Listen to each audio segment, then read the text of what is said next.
Boa tarde a todos. Eu parabenizo o Simpro pela iniciativa de promover, desde 2007, encontros como este, que trazem para o debate questões tão pertinentes para pensar a educação hoje.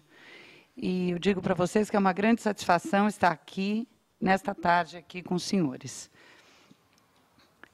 O tema, a reaproximação das culturas, educar para a tolerância, sugere vários recortes e leituras. Eu escolhi a perspectiva do desafio, do alargamento de fronteiras e das trocas.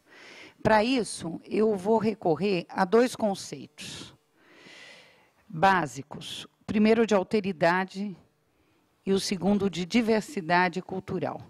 Eu suspeito que esses dois conceitos podem nos dizer alguma coisa a propósito do nosso tema de hoje.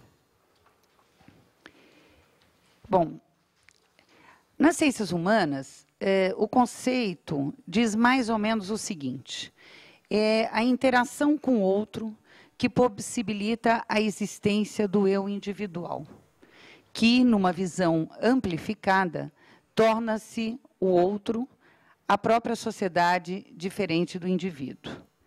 Este conceito de alteridade, ele é fundamental na psicanálise de Freud e é alicerce do pensamento político e social, formado na ideia de que a diferença em relação ao outro constitui a base da vida social e política. Bom, dito de outro modo, o eu individual existe porque existe o outro. A visão do outro sobre este eu e a relação que daí se estabelece é que me permitem compreender o mundo a partir de um olhar diferenciado, que parte tanto do diferente, o outro, como de mim mesmo, sensibilizado que estou com essa experiência do contato. Mas tudo isso tem um paradoxo, que é o seguinte: a presença do outro e a diferença que eu tenho em relação a ele são fontes permanentes de estranhamento, tensão e conflito. Montaigne, no século XVI, vocês já devem conhecer esse pensamento, ele já chamava atenção para essa dinâmica, para esse paradoxo. E ele procurou não se espantar quando ele tomou conhecimento da antropofagia dos tupinambás, aqui do Brasil. Aspas, Montaigne. Acho que não há nessa nação nada de bárbaro e de selvagem, pelo que me contaram, a não ser porque, como verdadeiramente parece, que não temos outro ponto de vista sobre a verdade e a razão, a não ser o exemplo e o modelo das opiniões e os usos do país em que estamos. É interessante pensar como Montaigne, no século XVI, ele nasceu em 1500 e pouco, 1530, ele é moderno nessa conceituação da alteridade. As histórias dos contatos entre diferentes povos e culturas, elas são todas experiências de alteridade. A nossa era moderna, ela fornece bons exemplos disso. Primeiro, a gente começa a era moderna com o processo de conquista e colonização da América. Depois, ainda na era moderna, nós temos o abominável tráfico de escravos da América para o Novo Mundo. Esses dois acontecimentos, eles trazem à cena personagens e etnias que nos parecem dúbios da perspectiva de uma ética, sobretudo a nossa contemporânea, que busca sempre dar voz aos vencidos. Vocês estão vendo aí, todos devem ter reconhecido a personagem Malinche, que eu tomo aí como exemplo. Ela, ainda que seu papel tenha sido superestimado, eu acredito, no processo de conquista da América, ela encarna essa duplicidade que a experiência de alteridade promove. Ela foi dada, né, pelo Montezuma aos espanhóis, e Malinche, ela conhecia a língua dos maias e dos astecas, e depois ela veio até aprender o espanhol, né? E ela é curiosa, porque para os indígenas, né, ela é símbolo da traição, né? Ela traiu o povo dela. E para os não indígenas, ela é símbolo da mistura e do contato, né? Malinche, além de bilíngue, né, não só falava asteca, como maia, língua dos maias e dos astecas, mas ela é bicultural. E é esse transitar entre duas culturas que a torna um objeto de julgamento moral, né, que a gente se espanta com o fato dela ter feito essa travessia. O outro exemplo é em relação ao tráfico de escravos, né? Então, acompanhando, os estudos recentes mostram que o esquema escravagista era muito mais complexo do que os nossos primeiros estudos, do que nós supunhamos. Os estudos recentes, né, eles nos mostram que alguns povos africanos eles já capturavam e escravizavam outras etnias, suas inimigas, né? E foi graças a isso, muito antes da chegada dos europeus. E, em razão desse esquema já existente, é que foi possível, né, implantar e manter o sistema escravocrata até o final do século XIX. Então, essas experiências históricas, né, tanto a Malinche na América, como o tráfico de escravos, por mais violentas que tenham sido, são experiências de alteridade. E é curioso que a humanidade do outro, ela só é concebida quando, paradoxalmente, passa a integrar a cultura do eu, a nossa cultura. E, com certeza, esse processo ele não se faz sem conflitos, sem traições e sem essas transitoriedades, né? Bom, a antropologia, ela, durante muito tempo, ela chamou a atenção, sobretudo mais recentemente, por esse caráter. Ela vai retomar, né? Quando ela retoma os estudos sobre a nossa própria cultura, né, antropologia urbana, né, antropologia das cidades e tal, ela chama atenção para esse caráter reflexivo da experiência de alteridade, que nos possibilita enxergar a nossa própria cultura da perspectiva do outro, né? Então, estranhando nós mesmos, passamos a prestar atenção no que nos é habitual, familiar, cotidiano, enfim, naquilo que já consideramos quase óbvio, né? Começamos a notar, nessa experiência, né, de estranhamento, que o menor dos nossos comportamentos, gestos, mímicas, elas não têm nada de natural. Passamos, então, a nos surpreender com tudo, aquilo que nos diz respeito. É como se a gente passasse a nos espiar a nós mesmos, né? Bom, e daí, além do conceito de alteridade, que tem essa experiência, né, desde os povos diferentes, como dentro da nossa própria cultura, outro conceito útil para se pensar o tema do encontro de hoje é o de diversidade cultural. Nas ciências sociais, né, e especialmente na antropologia, esse conceito ele remete às diferenças que existem entre os povos, no que se refere às suas maneiras de viver e de atribuir significado ao mundo.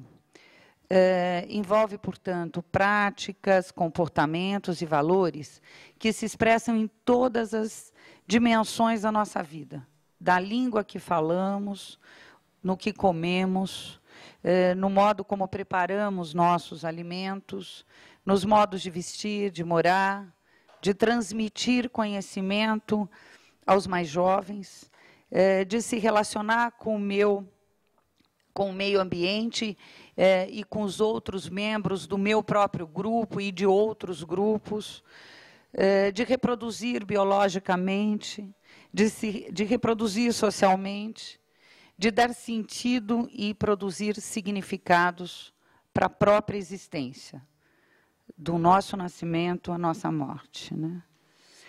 Então, a humanidade, né, o homem é o único animal que faz isto, né, e aí é que está a nossa graça, e ela consiste justamente nessa nossa capacidade de atribuir sentido e dar respostas diferenciadas ao ato de existir, né? E é isso que é a diversidade cultural, essa capacidade humana de dar essas respostas diferenciadas ao ato de existir, dar sentido e buscar sentido para essa nossa existência, né? Bom, o que acontece, né, nos últimos anos, né? O conceito de diversidade cultural, esse que acabei de resumir aqui para vocês, e obviamente vocês conhecem bem, ele está passando por dois processos paralelos e que eu acredito que sejam indissociáveis. E eu acho que hoje é um momento da gente prestar atenção nesses dois processos, né? O primeiro é a sua disseminação fora do campo, e aí uso o campo, no campo científico, né, das ciências sociais, né? O termo diversidade cultural se popularizou, ele está na mídia, ganhou as ruas, os departamentos de responsabilidade social das empresas, né? Acho que se vocês ligarem a televisão no horário nobre, antes da novela das 8, da Globo, sempre passa a propaganda da Natura, a empresa de cosméticos, falando justamente sobre a diversidade cultural do nosso país, né? Bom, então o termo, né, nessa sua disseminação, ela acabou dando título a encontros, seminários, e tornou-se até tema de política de agência cultural internacional. Em 2001, e eu acho que também por isso que estamos aqui, né, Sofia? Os 185 Estados-membros da ONU aprovaram a Declaração Universal da Unesco sobre diversidade cultural. Trata-se do primeiro instrumento a definir o padrão internacional destinado a preservar e a promover a diversidade cultural e o diálogo intercultural. Né? Então, esse é o primeiro processo que nós estamos tratando da disseminação do conceito. O segundo processo é o que eu chamo de desideologização. Porque, na verdade, ao se disseminar, o conceito de diversidade cultural, ele acabou engendrando essa própria ideologização, né? Então, hoje em dia, o que nós temos por isso, né? O que a gente entende por essa ideologização, né? Então, no lugar de diferença, dessemelhança, variedade, divergência, oposição, contradição para o conceito de diversidade cultural, que, por sua vez, estava ligado àquele de alteridade que eu havia vos falado, passamos a dar destaque ao caráter plural da diversidade. Então, falamos em pluralidade, em multiplicidade, e os quais, né, essas noções aparecem associadas, por sua vez, à noção de convivência, em detrimento à de divergência e à de conflito. E é curioso, se a gente hoje, né, esse processo de ideologização, ele está no Google, né? Se a gente dá ali no Google conceito diversidade cultural, nós vamos nos deparar com expressões sempre de conteúdo conciliatório, conteúdos ditos positivos, né? Tais como comunhão de contrários, intersecção de diferenças e tolerância mútua. Tá? Então, é isso que a gente percebe, essa ideologização do conceito ao se disseminar e a se afastar do campo das ciências sociais, né? Bom, aqui nós temos um trecho, né, o finalzinho do instrumento da Unesco: preservar, promover a diversidade cultural e o diálogo intercultural. Bom, sem dúvida, né, essa ampliação do campo da sinonímia para a noção de diversidade cultural, que a gente acabou de ver, com o providencial abrandamento, né, de seus aspectos disjuntivo e conflituoso da alteridade, faz parte de um movimento muito maior, da qual também faz parte essa declaração da Unesco, no sentido de preservar e promover a diversidade cultural e o diálogo intercultural. Nós estamos aí nesse mesmo caminho aí de diluição conceitual, né?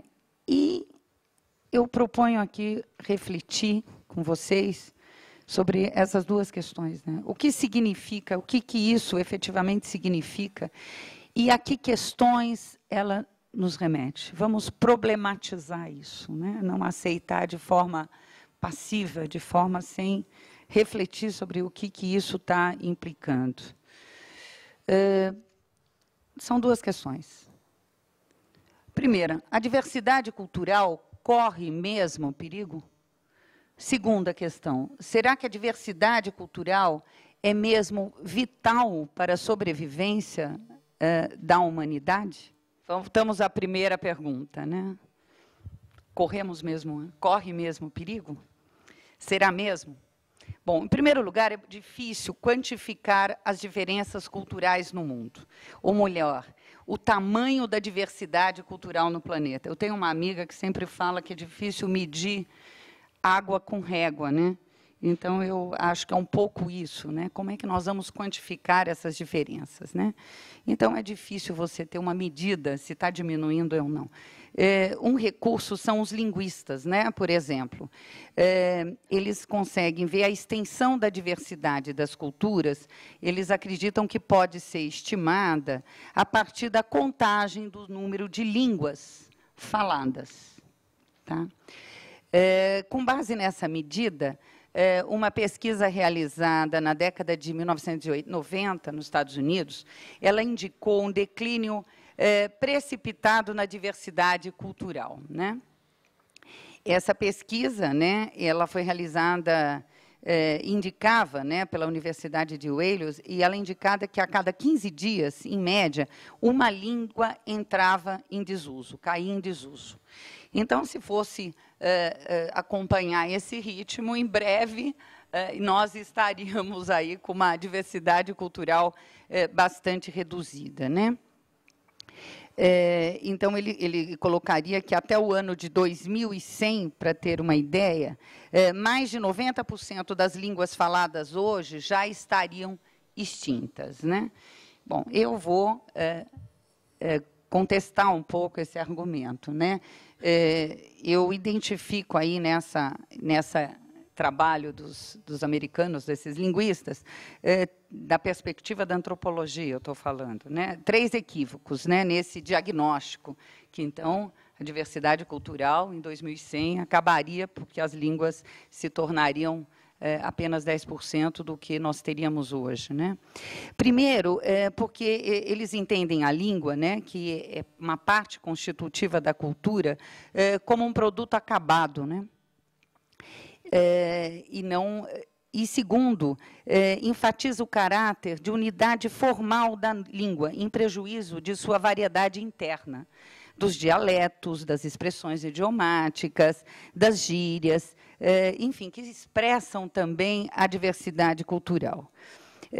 Terceiro, desconhece a própria dinâmica da cultura e a língua como parte dela, né? Se algumas línguas morrem, outras se formam a partir delas.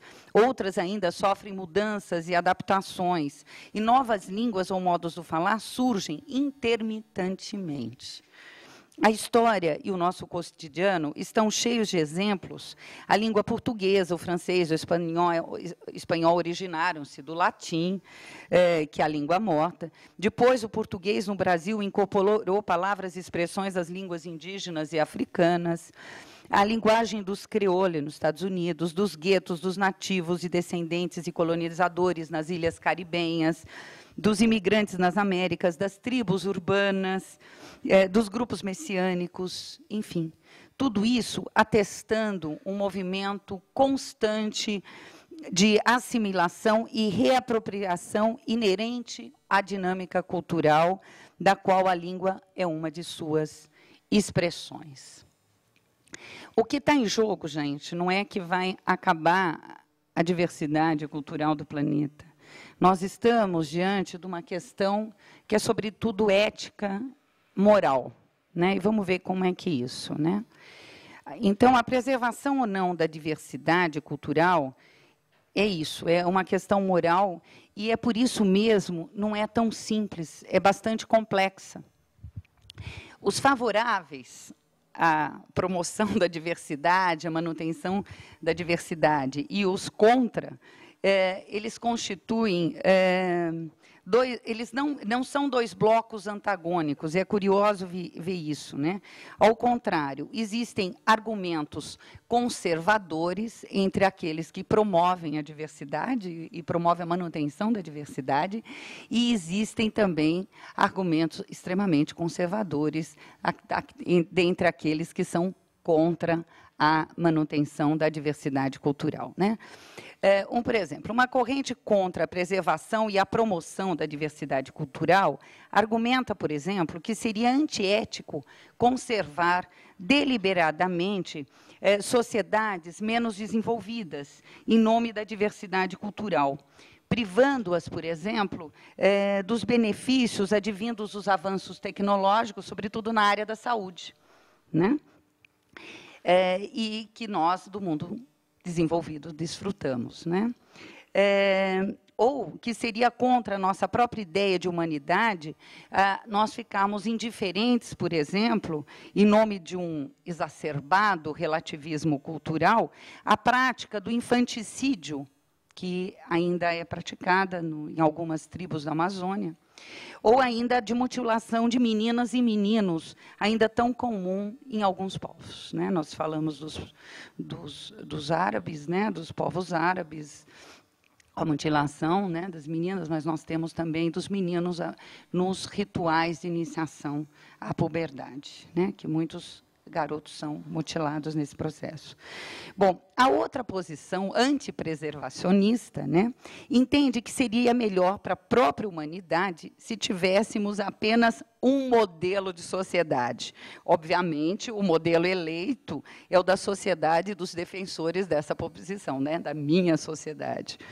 Então, com esse entendimento, os adeptos, né, eles saem pelo mundo em cruzadas civilizatórias e tal, transvestidos de grupos missionários, evangelizadores e fundamentalistas, ou de exércitos imperialistas doutrinados para converter o outro à sua própria fé e aos seus valores, induzindo-o a remodelar sua sociedade de acordo com os princípios e valores que lhes são alheios. Por incrível que pareça, os nossos valores democráticos, vira e mexe, a gente sai em cruzadas civilizatórias, querendo sobrepor esses nossos conceitos. Então, gente, tudo estamos no campo da ética e da moral, né? E não podemos medir água com régua. A segunda pergunta, né? Vamos lá. Será que a diversidade cultural é mesmo vital para a sobrevivência da humanidade? Bom, eu acho que certamente é contra essa postura etnocêntrica, né, que sai varrendo, né, para moldar todos os diferentes aos nossos próprios valores, né, niveladora, evolucionista, né, porque você está concebendo que existe uma evolução dos povos e nós estamos no topo, né? Isso a antropologia já fez essa autocrítica no começo do século XX, que devemos entender. Então, eu acho que a Unesco ela não está propondo essa cruzada civilizatória, tampouco está querendo alijar, manter longe dos progressos médicos a questão, os povos que ainda não conhecem, não conheceram esses avanços tecnológicos, né? Eu acho que a gente deve entender a recomendação da Unesco de preservar e promover a diversidade cultural e o diálogo intercultural dentro do que a gente passa a entender, que é o conhecimento. Na verdade, é uma visão até etnocêntrica. O conhecimento da nossa própria cultura, do nosso próprio futuro, passa pelo conhecimento de outras, né? O Nelson Rodrigues falava que a unanimidade é burra, né? E então a gente volta a citá-lo aí nesse contexto, né? E pelo reconhecimento de que somos uma cultura possível entre tantas outras, mas não a única. Então, acredito que a recomendação da Unesco, né, não é para a gente manter em zoológico, né, como se fosse zoológico, as diversidades culturais. Olha, aqui temos uma tribo africana, aqui nós temos uma do Pará, uma indígena, aqui nós temos um povo árabe. Não é bem esse mosaico de culturas que a gente está pensando, mas usar o outro como instrumento para refletir o nosso próprio meio, a nossa própria sociedade, né? E aí, eu acho que entramos no nosso tema, o assunto mais próximo ao nosso cotidiano como educadores, né? Como é que nós vamos traduzir isso no nosso dia a dia? Na prática educativa, preocupados que todos aqui estamos, né, com a formação cidadã dos nossos alunos. E na educação, eu vejo que isso pode se traduzir em 2 aprendizados. O primeiro aprendizado é o que eu chamo de alargar fronteiras. É criar pontes entre o mundo local e universal.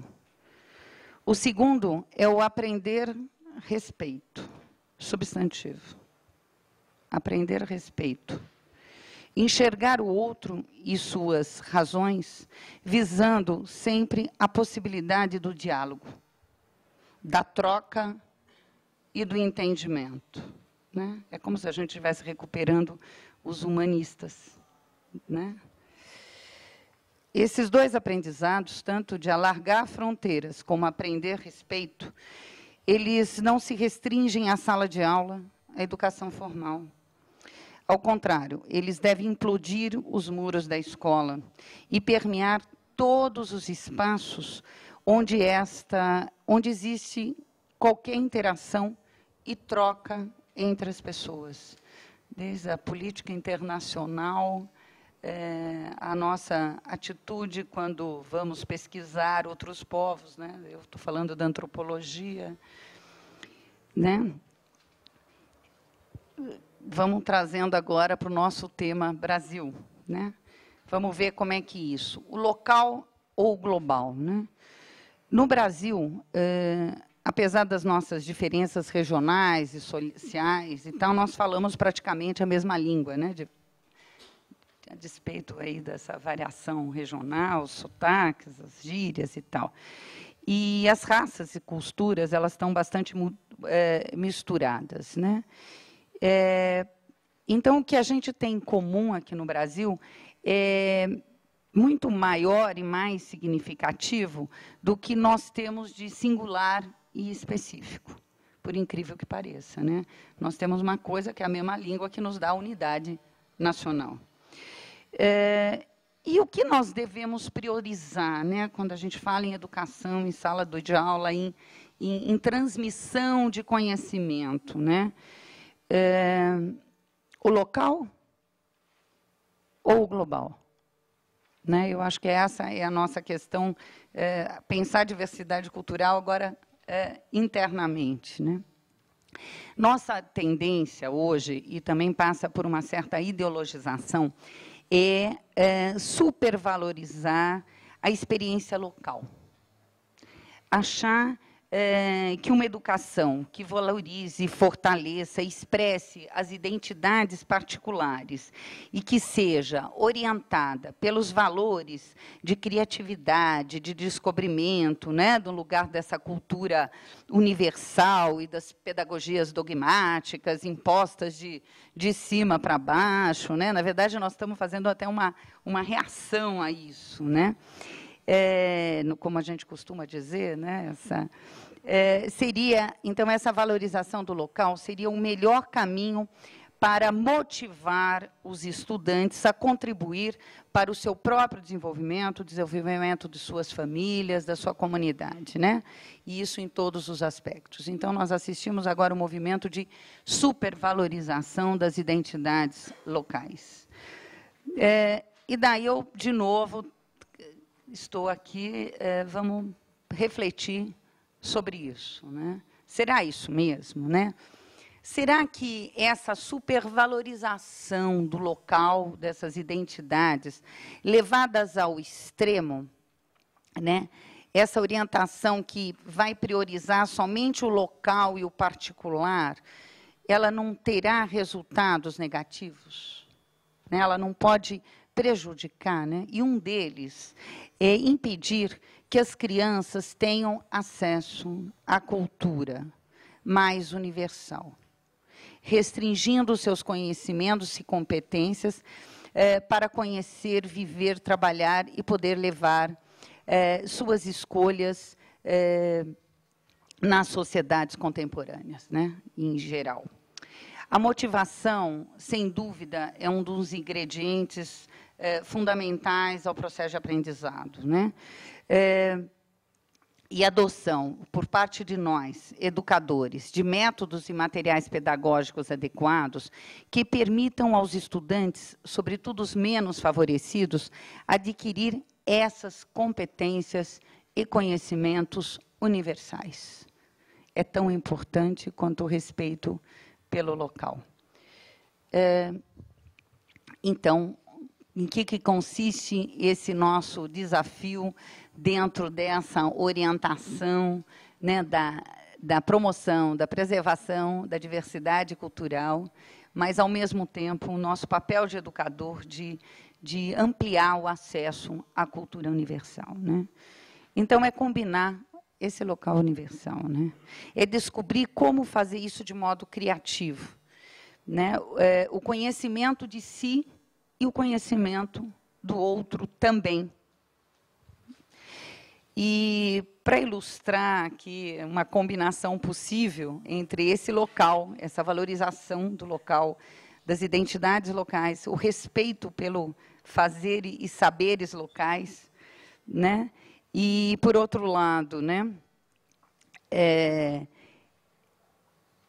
como é possível isso combinar com o global, com o objetivo de ampliar fronteiras, eu vou trazer aqui para vocês uma história que se passou e num outro campo, que não necessariamente dentro dos muros da escola, dentro da educação formal. A história é Pitimbu e Ecaute, né? E ela se passa, né, fora desse campo que a gente entende por educação formal, né? Embora seja também uma ação formativa de aprendizado. Ela envolve um grupo de artesãos de Pitimbu, não sei se alguém já conhece Pitimbu, litoral paraibano, né? E uma ONG que eu coordenei por muito tempo, chamada Artesanato Solidário, e voltada para a geração de trabalho e renda por meio da valorização do artesanato de tradição, e envolve também um pintor holandês do século XVI, o Ecaute. Bom, a ação ela partiu de um gesto muito simples, né,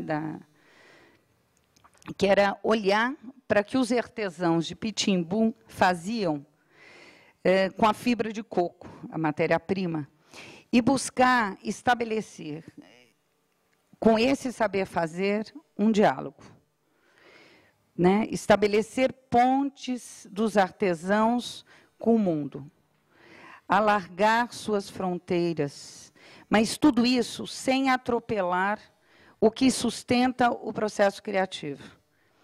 E o ritmo próprio de quem sabe fazer, os artesãos.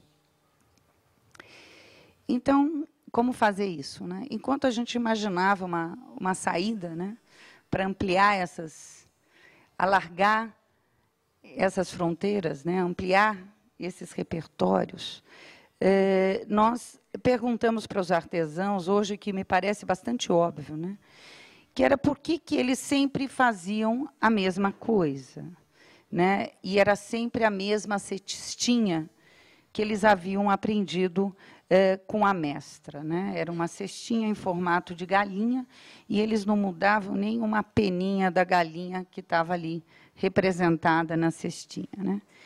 E os artesãos deram uma pronta resposta a isso. E falaram, nós fazemos o que nós costumamos ver por aqui, o que nós enxergamos aqui. Era uma rápida resposta óbvia. E daí, por essa resposta, nós conseguimos vislumbrar uma pista, que era preciso ampliar o repertório dos artesãos, trabalhar com eles o olhar do que eles viam, né? Oferecer-lhes oportunidade para conhecerem outras linguagens plásticas e, por esse caminho, ampliarem as suas próprias. Então, numa dessas coincidências da vida, que elas existem, acontecia naquela época, em Recife, Recife é mais perto de Pitimbu do que a própria capital, João Pessoa. Então, acontecia ali uma exposição dos quadros Weckaudt, uma retrospectiva, tinha vindo da Holanda, dos museus holandeses, né, porque todo o acervo, praticamente todo o acervo do Weckaudt está na Holanda. Então estava ali, né, o Weckaudt, todo mundo aqui sabe, deve conhecer, um pintor holandês que ele retratou as raças brasileiras, né, a mestiçagem, o mameluco, os índios, e a paisagem pernambucana, que é ali daquela costa, né, aquele litoral do Nordeste, né, retratando não só as raças, mas as frutas, a exuberância das flores, das frutas tropicais e tal. E ele tinha passado aqui para o Brasil a convite do Maurício de Nassau, que era, então, governador dessa capitania. Vocês, por favor, professores de história, me corrijam se eu cometi algum equívoco aqui.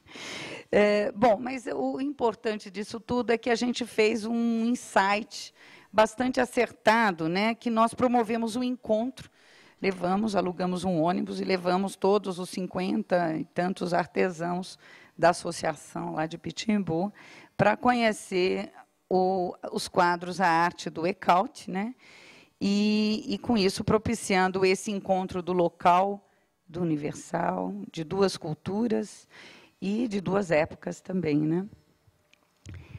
E o que aconteceu desse encontro, né? Na visita à exposição, os artesãos eles descobriram novos modos de ver. E eles perceberam que a exuberância das frutas e flores tropicais presentes nas obras de Weckaudt lhes era próxima e poderia ser traduzida em trançados tridimensionais com a fibra de coco. Nascia, assim, a coleção Flores e Frutas de Pitimbu, a qual, desde então, vem incorporando novos objetos, novas criações, e que eles estão, obviamente, vendendo muito bem. Então, mais do que uma experiência com a arte com um pintor, né, que vivera 3 séculos antes e percorrer a mesma região, ali onde vivem os artesãos de Pitimbu, o que eles perceberam? Eles aprenderam a olhar para o entorno e para o mundo de modo diferente. A promoção desse diálogo não aconteceu por acaso. Ao contrário, ele mostra uma intenção. Era uma intenção dessa ONG que eu dirigi, que se orienta por uma noção de cultura entendida como compromisso, voltada para apreender e aprender diferenças, mas não para impor limites. Cultura, no melhor uso da expressão, desejo de ultrapassar fronteiras e estabelecer comunicações. Assim, na conceituação e no entendimento de cultura, bem como no trabalho com suas expressões, o desafio deve ser sempre o de ampliar o leque de possibilidades para redistribuí-las. Nós temos que ser educadores, redistribuidores de possibilidades, de oportunidades. Essa é a tarefa da educação em seu sentido mais pleno.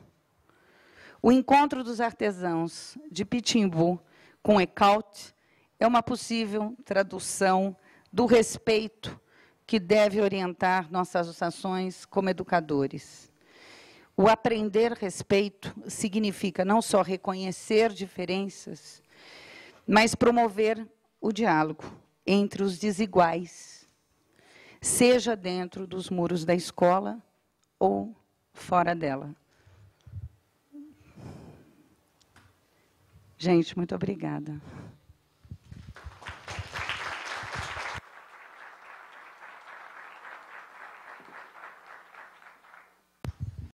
Eu sou Neuza Bastos, sou aqui do Sindicato dos Professores, sou diretora daqui também, e sou linguista. Então, a questão da linguística é que me pegou, né? Então, eu gostaria de dialogar um pouquinho nesse sentido. Foi afirmado que um determinado grupo de linguistas disse que a língua é um sistema homogêneo e não complexo, uno, e que não se modifica. Só que essa postura é uma postura estruturalista, e ela vai percorrendo o século XX, a partir do tal do Saussure, né? Vai percorrendo o século XX e chega até nós, sim, com certeza. No entanto, com aqueles estudos lá de Bakhtin, e que se misturaram com estudos de Foucault, e outros tantos estudos aí pelo meio, nós temos hoje tendências linguísticas que falam exatamente o contrário, não é? Então, que dizem alguma coisa assim, as tendências pós-estruturalistas, digamos assim, não é? Pós-modernas, enfim, que, sem dúvida nenhuma, a língua é heterogênea, que é complexa e que está em constante mudança. Portanto, ela está se constituindo sempre. Então, em relação à cultura, penso que nós estejamos olhando para o mesmo lugar, não é? Para o mesmo ponto lá no horizonte, não é? Então, eu gostaria que você, por favor, entrasse nesse diálogo comigo um pouquinho. Meu nome é Neuza Bastos. Como é que a gente vai fazer? Eu peço até desculpas de ter generalizado, não era nem a minha intenção entrar no campo da linguística e falar, olha, os linguistas estão pensando isso. Tanto que eu citei, era uma pesquisa de uma universidade, de um grupo de linguistas, e que estavam alarmando, né, o mundo e disseminando isso. E, obviamente, é uma visão pobre, como a professora bem colocou aqui, que faz parte de um período da linguística, e a linguística depois se beneficiou também das trocas com a própria antropologia pós-estruturalista, né, porque nós também somos estruturalistas, temos a nossa herança aí levi-straussiana e tal, né? Então, depois, com a ampliação, né, eu acho que dos próprios estudos de cultura, a antropologia se beneficiando da linguística e a linguística, por sua vez, se beneficiando dos estudos antropológicos. Então, eu acho que ela fez uma observação absolutamente pertinente. Isso referia-se a uma pesquisa bastante alarmista, e eu não sei nem a qualidade da história, mas era só mais para transformar a coisa numa polêmica, né? Olha, gente, a coisa é mais complexa do que essa. Eu poderia até ter estudado, tem antropólogos que também fizeram uma conta de quantas tribos havia, né? E daí você fala, bom, mas os meninos punk da periferia são uma tribo, e os roqueiros são outra tribo, porque na antropologia poderia ser, né? Então, como é que fica isso, né? Na verdade, eu fiz uma coisa meio caricata e a professora tem toda a razão da gente limitar esse entendimento. Um grupo de linguistas, a gente podia começar assim. Obrigada, professora. Ok. Boa tarde, professora. eu leciono numa faculdade de pedagogia e uma das minhas disciplinas é Fundamentos Antropológicos da Educação. E uma coisa que me chamou a atenção de um grupo de alunos que estavam pesquisando, eles descobriram, eles nunca tinham ouvido falar de que havia tribos indígenas em São Paulo. E eles foram estudar educação entre eles, o que para mim foi muito bom, porque eu não precisei ir lá e eles me trouxeram todas as informações. Antropólogo de gabinete, eu me transformei. E o que uma das críticas que eu ouvi, não deles, mas de outros alunos que não tinham ido fazer a pesquisa, é de que se a gente cria uma escola, e foi a comunidade indígena que exigiu a construção da escola na reserva indígena, que se a gente cria uma escola formal dentro da aldeia, estamos destruindo a cultura deles. E o argumento que os líderes da comunidade deram foi de que era o contrário, a escola era para preservar a diversidade cultural. Exatamente. Eu gostaria de ouvir o seu comentário sobre isso para eu poder responder para os meus alunos. Eu acho que eu estou com os índios, né? A escola dentro da aldeia para preservar. É muito interessante, em 1980, eu participei da Comissão Pró-Índio, que o tema maior era a demarcação das terras indígenas. Eu ainda militava, hoje em dia eu não sou muito antropóloga indigenista, mas já militei nessa área. E um dos trabalhos na época, na década de 80, era a luta pela alfabetização bilíngue. Era impossível, não se falava no Brasil de alfabetização bilíngue para as comunidades indígenas, né? E eu lembro que a gente trazia a América Indígena, que era uma coleção enorme que tinha no México, a gente fazia a tradução dos antropólogos e tal, falando dos benefícios da alfabetização bilíngue. Hoje, isso nós já conseguimos, graças aos 20 e tantos anos, 30 anos aí de esforços, já existe essa alfabetização bilíngue, muitas línguas até elas, né, foram estudar. E ela é feita pelos próprios índios, né? E uma coisa muito interessante, porque a gente sempre acha, né, que o conhecimento universal ele vai ser indissociável desses conhecimentos locais. Está sendo criada agora a Universidade do Índio. E é genial, porque o que é a Universidade do Índio? É o Instituto Socioambiental do antropólogo Beto Ricardo, o pessoal está trabalhando com várias aldeias, várias lideranças indígenas, e é uma universidade que é justamente para preservar os saberes e conhecimentos indígenas, mas a partir também do seu contato com a ciência. Por quê? Porque eles conhecem a flora, a fauna, a farmacologia, mas isso também precisa ser conversado e trocado com, vamos dizer, a ciência estabelecida, né, né, instituída. Então, eu acho que é muito interessante, eu acho que, ao contrário, né, você dá esses instrumentos, a gente tem várias lideranças, antropólogos, educadores, índios, né, e que são pessoas que deram, sem essas pessoas, nós estaríamos ainda na catequese, né, eu acredito que sim. E é isso, né, criar o protagonismo, e acho que o protagonismo tem que ser isso. Na França, o proibimento, a tentativa de proibir o uso do véu por alunas muçulmanas, né?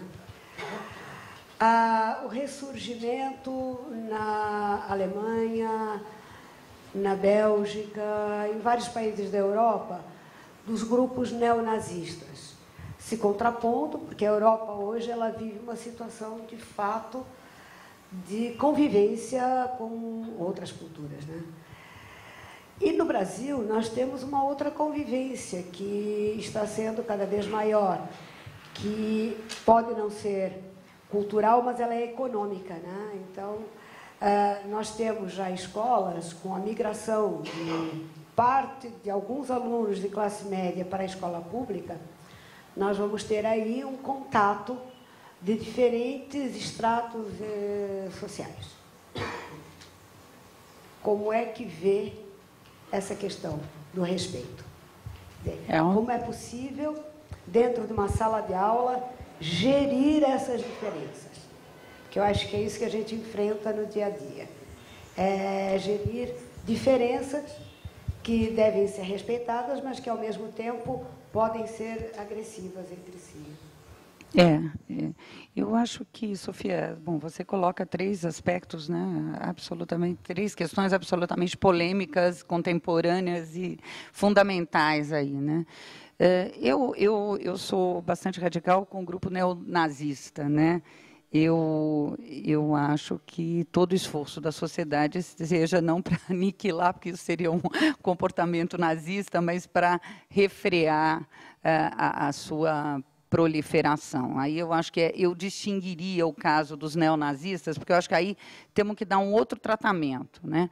Agora, a questão dos alunos, das meninas na França, nas escolas públicas que usam véu, né? Eu acho que as escolas públicas francesas, elas, como as europeias em geral, elas têm uniforme. É um uniforme bastante rígido, né? Da mesma forma que não pode de piercing, não pode de cabelo cor de maravilha, ou porque não pode, enfim, não deve, é um uniforme. Dentro da escola, eu acho que deve. Essa é uma opinião muito pessoal, entendeu? Porque por que você deixaria aquela minoria? Tudo bem, é religiosa e tal. Bom, mas daí o outro iria com uma suástica, o outro iria, quer dizer, todos iriam se exibir as suas diferenças. E eu acho que a escola não é o lugar de exibição dessas diferenças, mas é o local para que haja a tolerância, o convívio, né? Não é você anular, mas você não provocar, você não ter esse exibicionismo, porque eu acho muito complicado isso, né? Agora, é muito complicado, porque no Brasil você tem as escolas judaicas aqui em São Paulo, mas daí elas são só judaicas. Agora, as crianças judias em escola pública, eu não as vejo usar kippá.